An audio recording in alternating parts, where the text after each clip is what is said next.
हमारे अतिथि कार्यक्रम सुनने वाले सभी दोस्तों को नीलम मलकानिया का प्यार भरा नमस्कार। आज फिर से हमारे स्टूडियो में है एक बहुत ही प्यारी सी अतिथि जो बहुत अच्छी अच्छी बातें भी करती हैं, लेकिन साथ ही जो इनकी अपनी यात्रा है वो इन्हीं की तरह खूबसूरत और प्यारी है।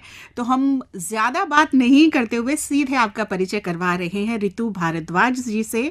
Ritu Bhardwaj Mrs India worldwide रही हैं। आप Mrs India first runner up हैं 2023 की हुई प्रतियोगिता की। रितु जी, आपका हमारे स्टूडियो में बहुत बहुत स्वागत। बहुत बहुत धन्यवाद। तो जब भी हम किसी सौंदर्य प्रतियोगिता की बात करते हैं तो जहन में सबसे पहले तो बहुत प्यारी सी छवियां उभरती हैं, और फिर ये सवाल भी साथ साथ आ जाता है कि हमारे बीच से ही कोई साधारण से दिखने वाली लड़की कैसे पढ़ाई और काम करते करते इस प्रतियोगिता का हिस्सा बन गई।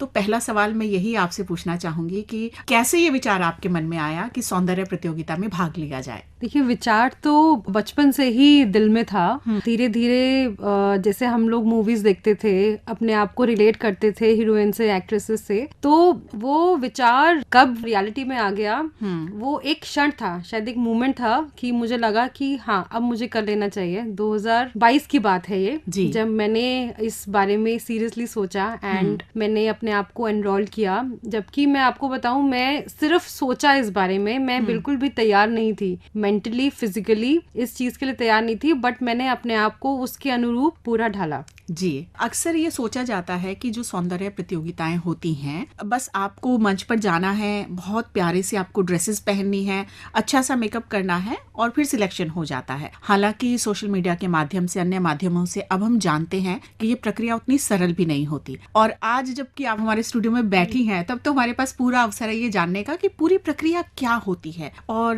कितनी कठिनाई इस दौरान आती है, क्या क्या समस्याएं सामने आती हैं। तो जैसा कि आपने बोला कि सौंदर्य प्रतियोगिता से यही सामने आता है कि स्टेज के ऊपर चलना है जी। तो पहला थॉट तो सबके दिमाग में यही आता है। इनफैक्ट मेरे भी दिमाग में यही चीज आई थी। बट जब मैंने वो जर्नी स्टार्ट करी तो मुझे समझ में आया कि ये सिर्फ चलना ही नहीं है, चलना अपने आप में बहुत बड़ा आर्ट है जी।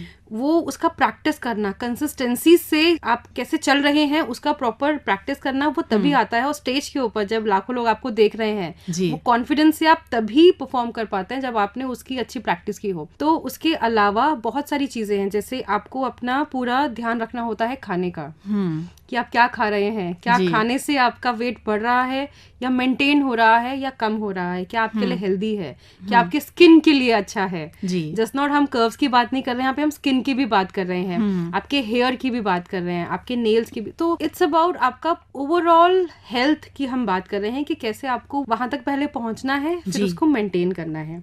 ये आ गया एक आपका ओवरऑल जो ओवरलुक है, जो लोग आपको देख रहे हैं। उसके बाद में आता है कि कैसे आप अपने आप को निखारते हैं। जी, निखारना इन द सेंस कि जब आप स्टेज पे चल रहे हैं तो आप सिर्फ फिट हैं और आप चल रहे हैं, ऐसा भी नहीं होता है।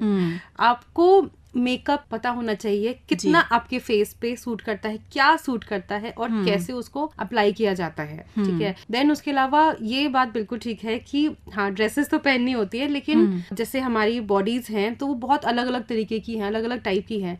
आपको वो समझना होता है अपने बारे में, उसके हिसाब से आपको सिलेक्शन करना होता है टाइप ऑफ ड्रेसेस का एंड कलर कॉम्बिनेशन का।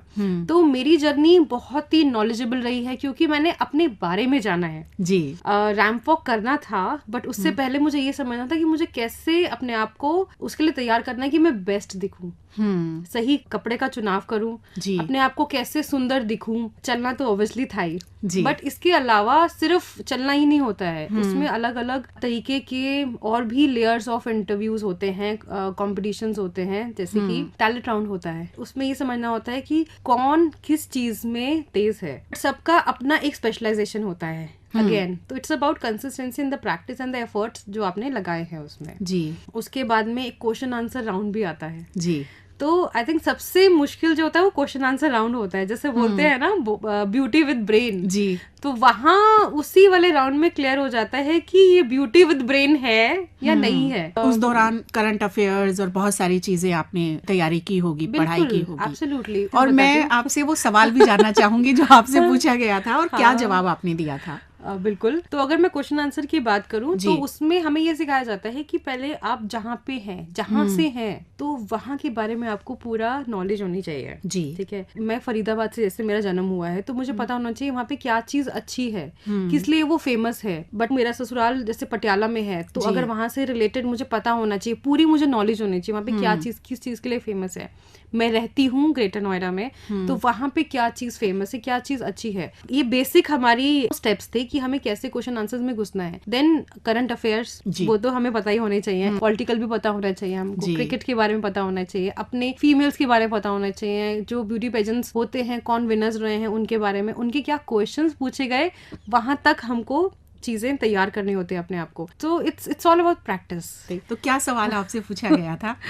तो मेरे से पूछा ये गया था क्वेश्चन कि अगर आपको मौका दिया जाए तो आप क्या बनना पसंद करेंगी? लोगों को हेल्प करने वाली नर्स या एक हीरोइन? आप सोचिए इसमें मैंने क्या आंसर दिया होगा। बिकॉज मेरा जो जर्नी चल रही है जिसमें मैं आगे परस्यू भी करना चाहती हूँ, I want to help people. So ये क्वेश्चन आंसर सारे हमको ड्यूरिंग रजिस्ट्रेशन सारे भर के देने पड़ते हैं कि आप क्या आपका लॉन्ग टर्म पर्पस है, आप लोगों की हेल्प करोगे, तो वहीं से ही क्वेश्चन आंसर पिक भी किया जाते हैं। तो ये ट्रिकी था। तो मेरे से पूछा गया कि आप हीरोइन बनना चाहती है बॉम्बे की, या फिर आप एक ऐसी नर्स बनना चाहती है जो लोगों की हेल्प करे, वो मौका आपको मिल रहा है जो हेल्प करे। तो मेरा आंसर था कि I want to be heroine but I want to help people like a nurse. Nice. कहा जा सकता है कि जो पेजेंट्स होते हैं वो एक तो आपको खुद के करीब लाते हैं। सबसे पहले आप खुद को जानते हैं, फिर जिस जगह से आपका जुड़ाव है आप उसको जानते हैं, अपने समाज की एक बेहतर समझ उस वक्त आपको होती है, और शायद कहीं ना कहीं आप जो आम लोगों की जो फीलिंग्स हैं उनको भी बेहतर तरीके से समझते हैं, तभी आप उस मंच से वो वहाँ पे प्रेजेंट भी कर सकते हैं। तो इस वक्त हो सकता है ऋतु जी बहुत सारी जो लड़कियां हैं वो आपको सुन रही हों और किसी ना किसी के दिल में ऐसा सपना हो कि वो किसी पेजेंट में शामिल होना चाहती है। उनको आपका क्या मैसेज है? क्या वो इसी को अपने जीवन का ध्येय बना लें या साथ में पढ़ाई लिखाई और करियर जो है वो भी उतना ही जरूरी है? क्या कहेंगे आप? तो मैं इस आंसर से पहले छोटा सा अपना एक चीज शेयर करना चाहूंगी कि मैं एक प्रोफेशनल हूँ, एक HR प्रोफेशनल हूँ पिछले 17 साल से, एंड मैं मैरिड हूँ, मेरी बेटी है, मेरे पास में फैमिली रिस्पॉन्सिबिलिटीज भी है, मेरे पास में प्रोफेशनल रिस्पॉन्सिबिलिटीज भी हैं। तो मैंने जब ये सोचा कि मुझे ये सपना पूरा करना है तो इसके अंदर मेरी फैमिली ने पूरा सपोर्ट किया है मुझे। इसमें मेरे ऑफिस में मेरी कलीग्स ने, मेरे बॉस ने सपोर्ट किया है कम्प्लीटली। ये बहुत बड़ा रीजन रहा है कि मैंने पूरे खुले दिल से इसके अंदर पार्टिसिपेट किया, अपने ड्रीम को लिव किया और मैं क्राउन जीत के आई। बट मैं एक मैसेज देना चाहूंगी सब फीमेल्स को कि आपका अगर ड्रीम है आपको उसको परस्यू करना चाहिए। पढ़ाई तो बहुत जरूरी है जी। आप उसके साथ साथ इस ड्रीम के लिए अपने आप को रेडी करते रहिए, क्योंकि मेरे पास में टाइम लिमिटेड था। मेरे को बहुत कम टाइम में मैंने अपने वेट के ऊपर काम किया, अपनी बॉडी लैंग्वेज के ऊपर काम किया, अपनी लैंग्वेज के ऊपर काम किया, माइंडसेट के ऊपर काम किया। बट आप साथ साथ तैयारी कर सकते हैं, अपने करियर को भी परस्यू कर सकते हैं, अपने ड्रीम को भी परस्यू कर सकते हैं। तो इट्स नॉट डिफिकल्ट। कुछ भी करना चाह रहे हैं उसके अंदर आपकी शिद्दत होनी चाहिए, और शिद्दत के साथ साथ कंसिस्टेंसी टुवर्ड्स दैट गोल। वो फोकस क्लियर है ना आपको कि मुझे वो करना है, रास्ते अपने आप बनते हैं। जी, बहुत ही प्यारी बात आपने कही। ऐसे में एक सवाल और मैं आपसे जानना चाहूंगी कि महिलाएं जो हैं, जैसे आपसे बातचीत में भी पता चला कि कई तरह के खांचों में बंटी होती हैं, क्योंकि अलग अलग तरह की जिम्मेदारी उन पर होती है और मल्टीटास्किंग उन्हें कहा ही जाता है, तो वो कहीं भी अनदेखा करना नहीं चाहती हैं, सारी जिम्मेदारी साथ लेकर चलती हैं। ऐसे में कहीं ना कहीं अपनी सेहत को अनदेखा करती रहती हैं, खुद को ही कहीं पीछे छोड़ती रहती हैं। तो सेहत कितनी जरूरी है, कितनी भूमिका है सेहत की, आप कहीं भी अगर पहुंचना चाहते हैं उसमें? ये तो आई थिंक टॉप 1 प्रायोरिटी होनी चाहिए हेल्थ। जैसा बोला भी जाता है कि आप अगर खुद की मदद नहीं कर पाएंगे तो आप साथ वाले की मदद कैसे करेंगे। अगर आप ओवरऑल अपने लाइफ में इसको अप्लाई करें तो पहले अगर आप अपनी हेल्प नहीं कर पाएंगे जी, आप बीमार होंगे, आप फैमिली को कैसे टेक केयर करेंगे? आप नहीं ठीक होंगे तो आप अपने ऑफिस वर्क प्लेस पे 100% नहीं दे पाएंगे, आप चिड़चिड़े रहेंगे, लोगों के साथ में आपका कोलैबोरेशन कोऑर्डिनेशन इतना हाई नहीं रहेगा। आप फिट होंगे तो आप 100% दे पाएंगे। So I think first most priority किसी भी फीमेल की अपनी हेल्थ होनी चाहिए। आपकी क्या इमोशंस हैं, क्या इमोशंस चल रहे हैं, आप किस सिचुएशन में कैसे रिएक्ट करते हैं, वो ठीक है नहीं है, उसको इम्प्रूव करना है या उसको मेंटेन करना है, तो सेल्फ अवेयरनेस होना इज वेरी इंपॉर्टेंट.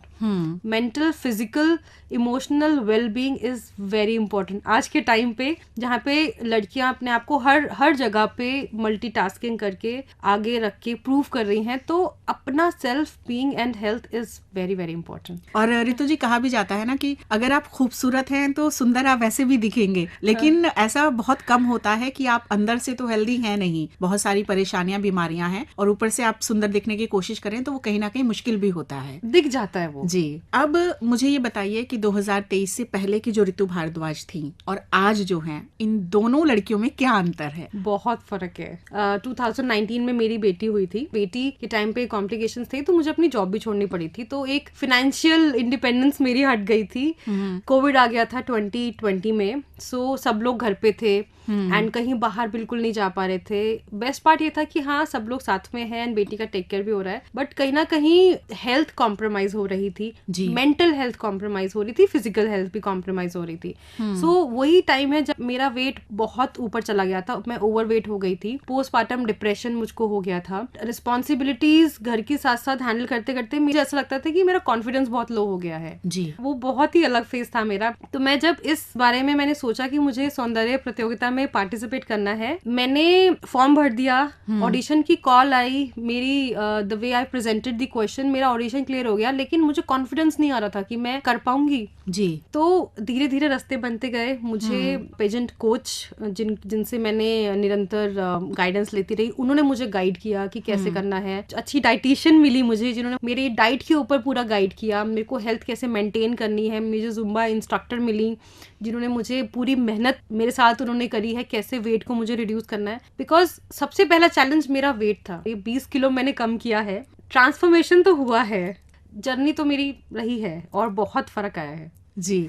और आपके आसपास के लोगों में क्या फर्क आया, कैसे लेते हैं वो आपको, आपकी बातों को? अब जी, सीरियसली लेते हैं, एक रिस्पेक्ट से देखते हैं उनको. वो फील होता है कि वो मुझे फील कराते हैं कि हाँ, मैंने कुछ अचीव किया है. मैं भूल जाती हूँ ऑनेस्टली, डेली रूटीन में जाके मैं भूल जाती हूँ, बट मुझे फील कराते हैं कि क्राउन सबके घर में नहीं है ना जी. That's why you are special. और अभी आने वाले समय के लिए क्या योजनाएं हैं आपकी? तो अभी रिसेंटली मैंने एक शॉर्ट मूवी करी है, अपहरण, एंड अभी मेरे जो असाइनमेंट्स हैं मॉडलिंग के वो मेरे चलते रहते हैं पैरेलली. तो अभी मैं इसी में ही पैरेलली अपना एज एन शौकिया मैं इसमें चल रही हूँ. I am a full time HR professional, तो वो मेरा एक फुल टाइम जॉब है, बट अपने शौक को मैंने जिंदा रखा है और उसको मैं परस्यू कर रही हूँ. मैं खुश हूँ. मैं वो मोमेंट जो है सोचने की कोशिश कर रही हूँ जब आप HR हैं, कोई आपके पास आता है जॉब इंटरव्यू के लिए या ज्वाइनिंग के लिए, और जब उन्हें ये पता चलता है कि जो सामने बैठी है मैम वो Mrs India world wide runner up रही हैं, तो उनका क्या रिएक्शन रहता होगा, वो तो मिलते ही मोटिवेट हो जाते होंगे. हाँ, तो मेरी अभी करंट जॉब में मैंने डिस्क्लोज नहीं किया था उतना ओपनली, सिर्फ मेरे